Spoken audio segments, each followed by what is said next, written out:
Hi there, welcome back to the channel, welcome back to Living the Van Life.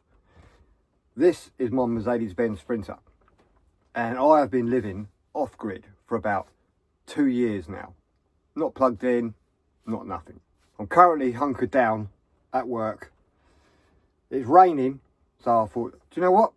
This is a good time to do a product review.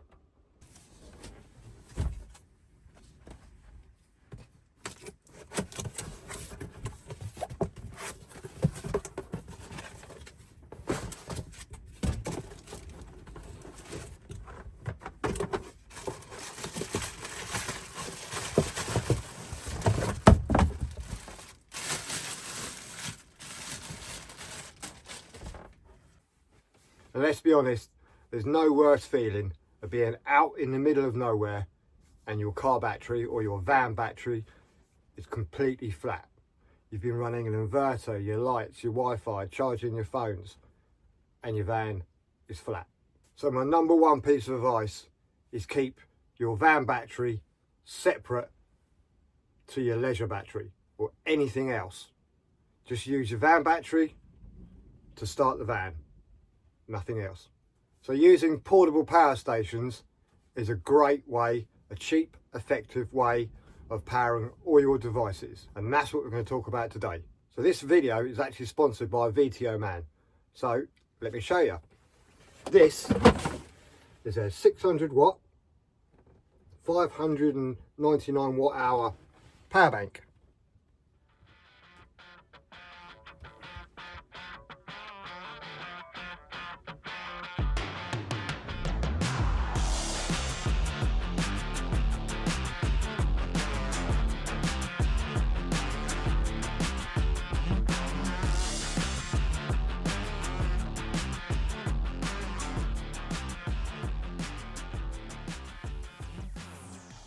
So right here we have the power bank itself.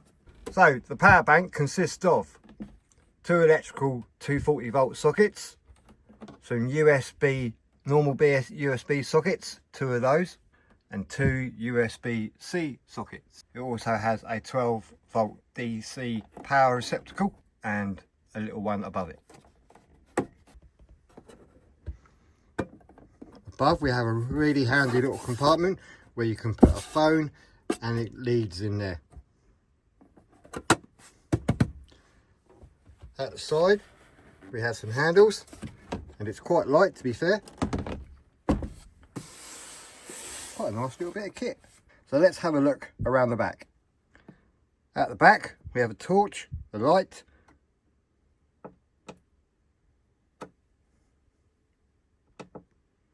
bright, flashing for parties, slow flashing, that's the SOS, and then off.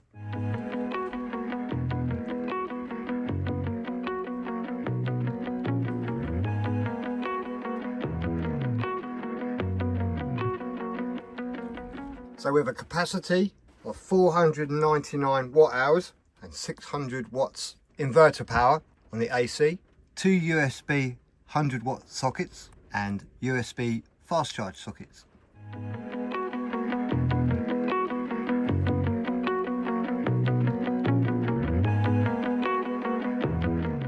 Also comes with an auxiliary battery port.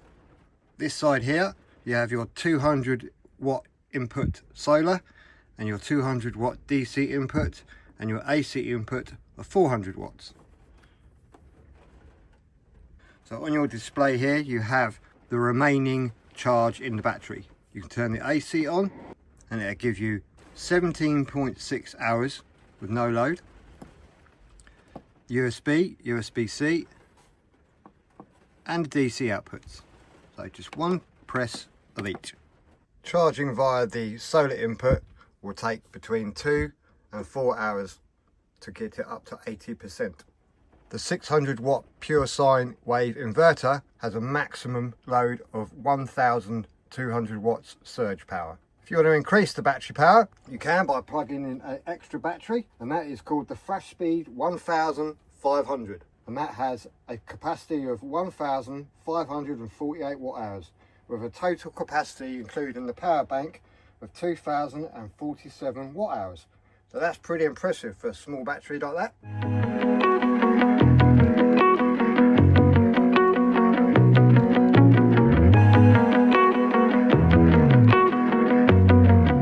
It comes with a USB-C to C, a USB to C, a 12 volt cable to plug into your car to charge it up, and a 240 volt kettle style 13 amp fuse molded plug charger. With a user manual, and also comes with some nifty fridge stickers. I'm sure you'd like to put them on your fridge somewhere down there. That'd be quite cool. So I'll set it up here, and what I do is I'll plug in the 240 volt charger into the socket there, and we'll charge it up and see what it does.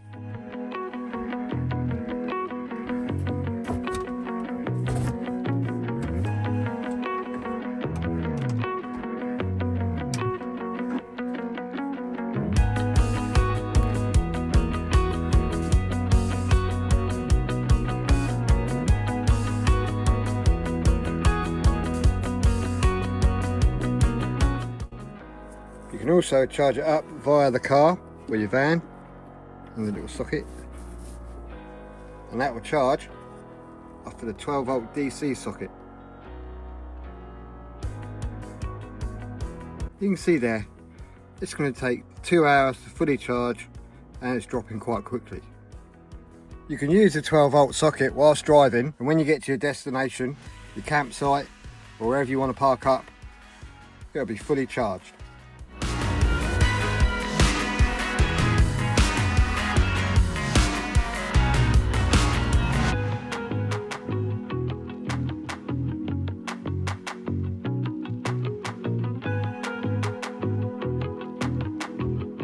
VTOMAN have also kindly given me this amazing 110 watt solar panel.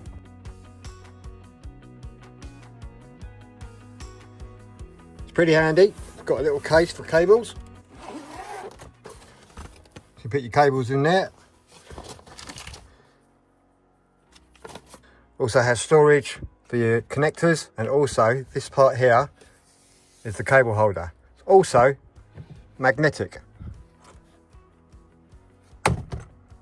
Pretty handy.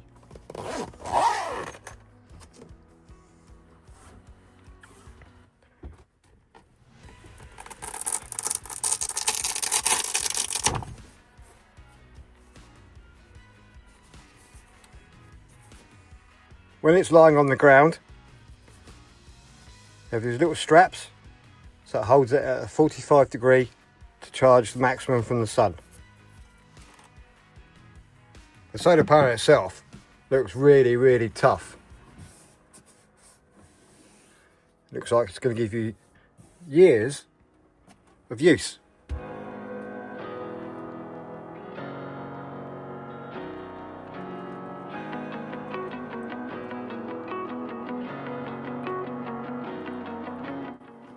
The cable that comes with the VTOMAN solar panel has a variety of connectors.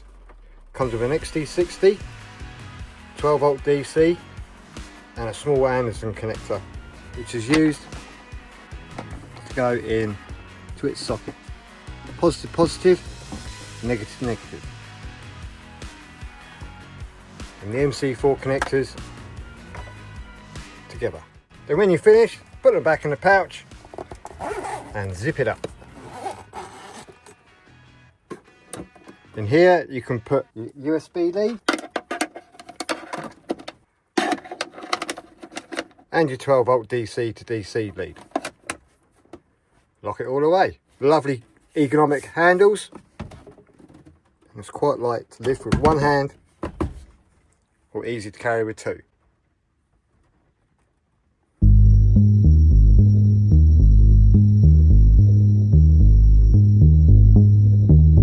Maximum solar input is 200 watts.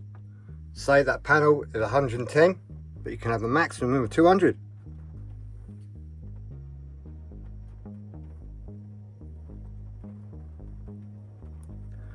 Right, plugged it back in.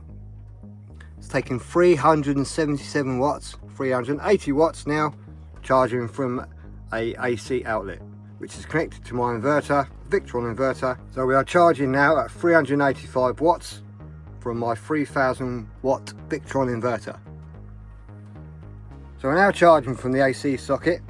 So at 87%, it's taking 300, there you go, it's gone up to 400 watts to charge it back up to 100%. So let's let it do it. So within a few minutes, we are up to 98%, charging at 238 watts. A couple of minutes left, and the internal fan is kicked in.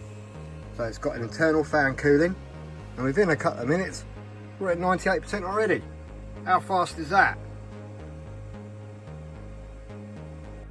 Right, that took 12 minutes. 12 minutes from just over 80% to 100%. That is super fast. Right, let's start charging.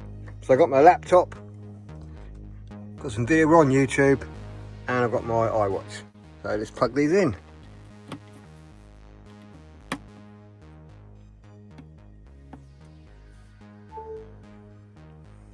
Right, we are charging.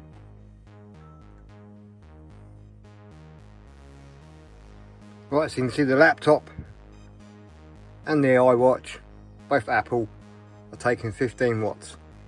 And it will last 11 hours, 21 hours. Not bad.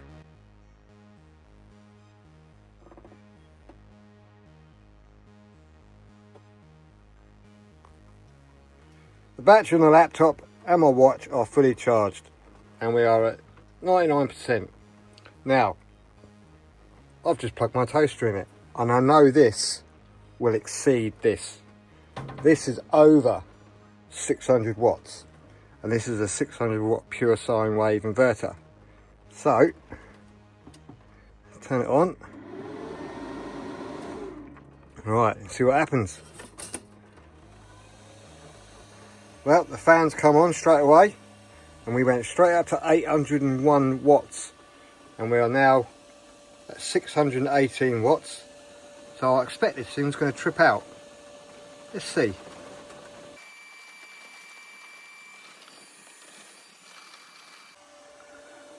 Well, we dropped down to 94, and we are still overloading it at 618 watts. And the toaster is still working.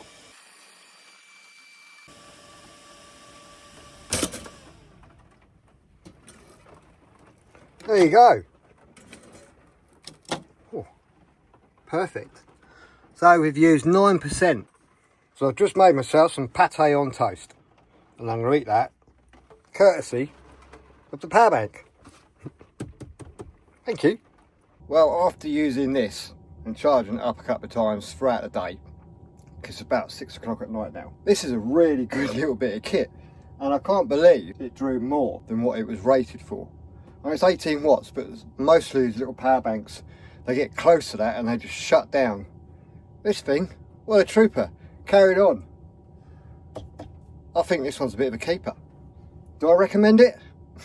Oh yes, I really do. So thank you to VTOMAN for supplying me this speedy 600 power bank and the 110 watt panel to go with it.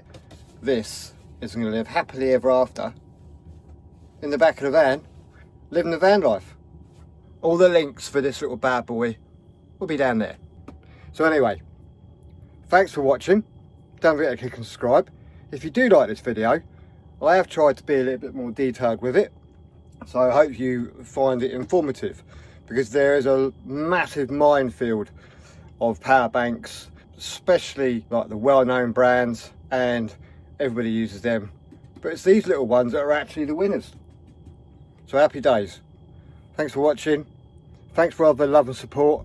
Thank you for the lovely comments coming back from Scotland. I appreciate it all. See you in the next one, guys. Bye.